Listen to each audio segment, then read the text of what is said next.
Hello नमस्कार साथियों, मैं राकेश यादव आप लोग के सामने आपके अपने प्यारे चैनल साइंस बाय आर के सर में आपका हार्दिक स्वागत करता हूं। तो आइए क्लास 10 का यानी कक्षा 10 का आज हम एक दूसरा पार्ट अम्ल क्षार तथा लवण को कुछ जानते हैं कि इसके विषय में क्या होता है।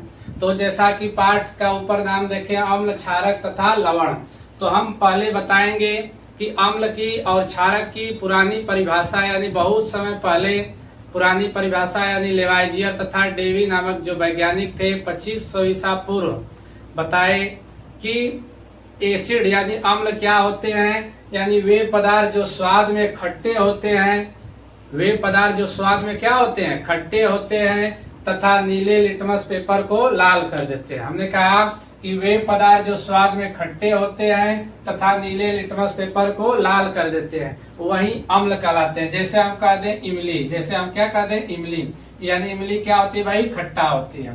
परंतु कुछ समय के बाद आर्हेनियस नामक वैज्ञानिक जो आए आधुनिक परिभाषा हाइड्रोजन के प्रति बताए। कैसे बताए कि वे पदार्थ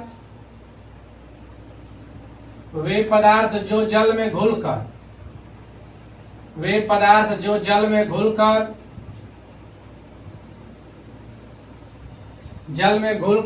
हाइड्रोजन आयन प्रदान करते हैं। वे पदार्थ जो जल में घुलकर हाइड्रोजन आयन प्रदान करते हैं, जल में घुलकर हाइड्रोजन यानी H+ कह सकते हैं, यानी घुलकर H+ आयन प्रदान करते हैं, उसे ही हम अम्ल कहते हैं।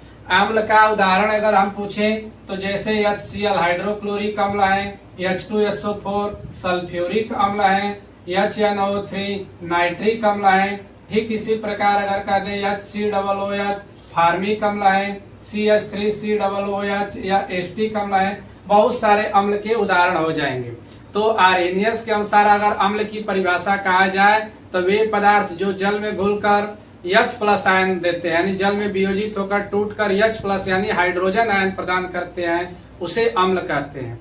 या कह सकते हैं वे पदार्थ जो जल में घुलकर हाइड्रोनियम आयन प्रदान करते हैं, उसे अम्ल कहते हैं। अम्ल का उदाहरण आप लोग देखें HCl H2SO4 HNO3 यानी नाइट्रिक अम्ल, CHCOOH फार्मिक अम्ल, CH3COOH एस्टिक अम्ल।